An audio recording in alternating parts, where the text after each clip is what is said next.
PTI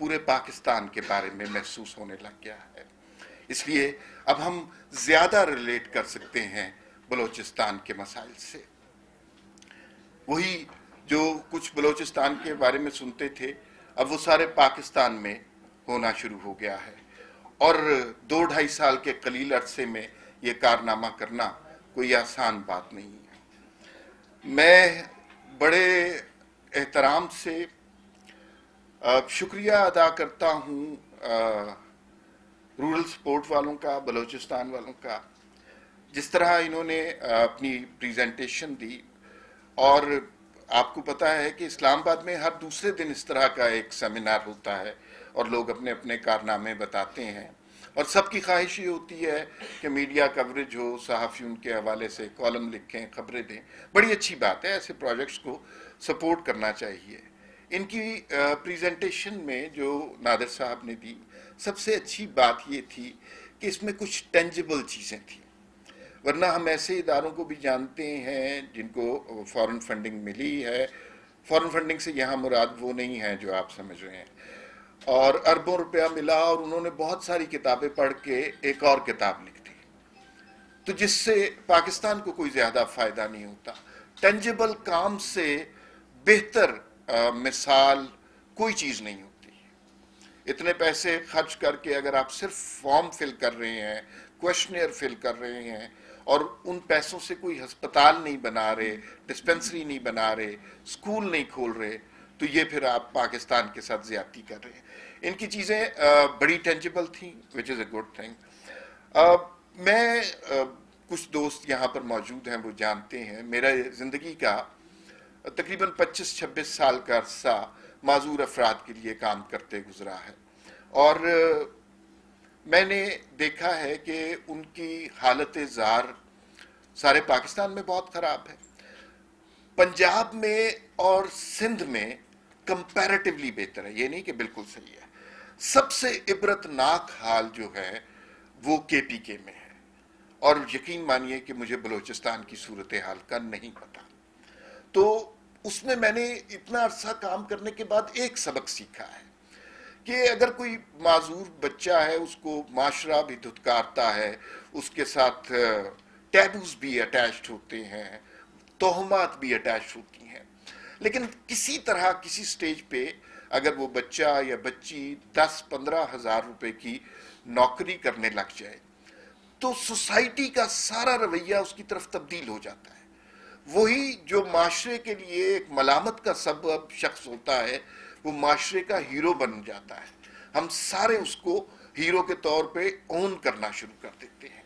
یہی strategy مجھے BRSP کی بھی نظر آئی. ان سے میری درخواست ہے کہ وہاں کے جو معذور افراد ہیں ان کے لیے ضرور کام کریں، اور ان کے لیے کام کرنا بے انتہا ضروری ہے. مجھے ان کی حالت زار کا نہیں پتا، لیکن مجھے خدشہ ہے، اندیشہ ہے کہ ان کی حالت زار KP میں جو حالت زار ہے اس سے بھی زیادہ عبرتناک ہوگی. اور اس سلسلے میں اگر آپ کو میرے سے کسی قسم کی کوئی ہیلپ چاہیے تو والنٹیرلی میں اس میں آپ کی مدد کرنے کو تیار ہوں. گفتگو جو ہوئی اس میں پتہ یہ چلا کہ جو بلوچستان کے ساتھ ظلم جنرل مشرف کی آمریت کے دور میں ہوا ویسا ظلم ہو نہیں سکتا. اس سے زیادہ عبرتناک کسی صوبے کے ساتھ سلوک نہیں ہو سکتا.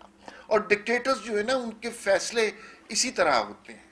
میں آپ کو ایک قصہ بتاتا ہوں کہ جنرل مشرف کے ساتھ کچھ لوگ بیٹھے تھے، اور ظاہر ہے انگریزی بولنے والے تھے، اور اس وقت جو مشروب تھا ان کے پاس وہ بھی منرل واٹر نہیں تھا. تو گفتگو دیکھیے کس موضوع پہ ہو رہی تھی. گفتگو ہو رہی تھی کہ شیخ رشید صاحب آپ کے وزیر اطلاعات ہیں، یہ آپ کو سوٹ نہیں کرتے. آپ کا کوئی انگریزی بولنے والا بڑا ماڈرن سا سوٹ شوٹ پہننے والا وزیر اطلاعات ہونا چاہیے. یہ ڈسکس ہو رہا ہے ان کے ساتھ. تو اس کے بعد انہوں نے جو جواب دیا تھا وہ تاریخ کا حصہ بننا چاہیے. انہوں نے کہا یار بالکل صحیح ہے، یہ اتنا پڑھا لکھا آدمی نہیں ہے، یہ بس اس طرح پینڈو صحیح ہے، لیکن اس میں ایک خوبی ہے. اب ایک ڈکٹیٹر ایک وزیر کے بارے میں یہ بات کر رہا ہے.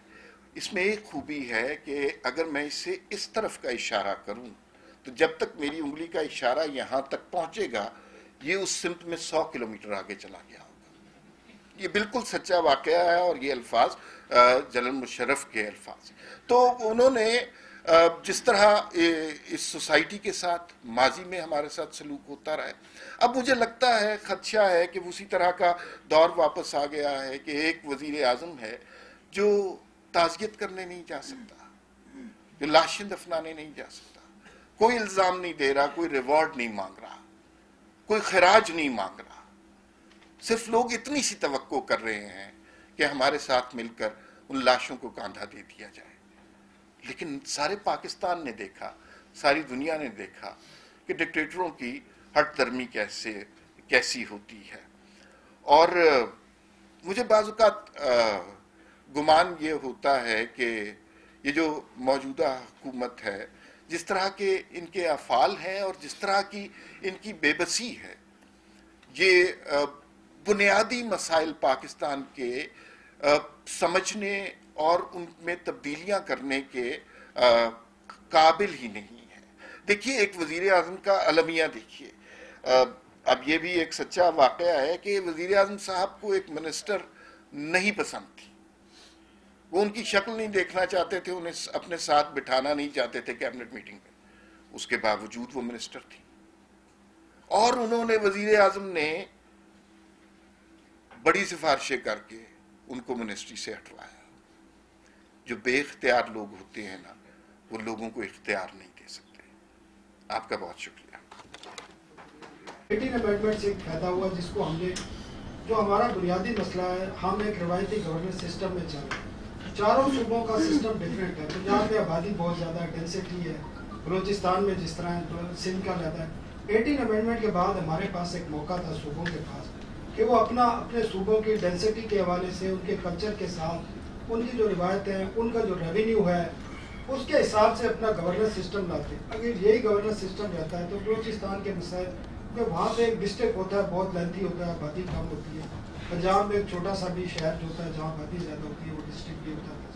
تو ہمیں یہ گورننس سسٹم بھی بدلنا ہوگا. اور جو ہم نے ایک سسٹم بنایا ہوا ہے کہ ہم نے ہمیشہ سے شروع سے، جب سے میں تو دیکھ رہا ہوں. سب سے پہلے Sadia Kamal vice president national press club. تو طارق آپ تشریف لائے اور سعدیہ کمال کا جو ہے وہ سوال. ٹائم دینا ادھر دیکھ کے چلو ادھر دیکھ. ہاں بس چلو کوئٹہ جب ہمارے ساتھ گئے وہ ڈاکٹر صاحب کے رکھنے بہت شکریہ. ادھر بھی اس طرح بھی دیکھیے گا. Thank you. اپنے فینز ہوتے ہیں جو اسے دیکھتے ہیں، کسی کو نہیں کہا جا سکتا کہ آئی ایم بیٹر دین فلانے اینکر یا کوئی، لیکن مجھے سمرو صاحب جو ہے ان کی آواز بڑی پسند ہے اور کیا ان کا ایکسنٹ ہے. بہت شکریہ.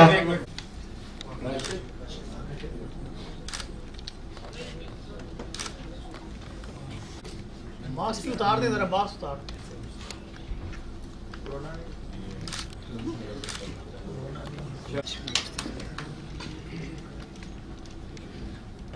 ادھر سر. Thank you.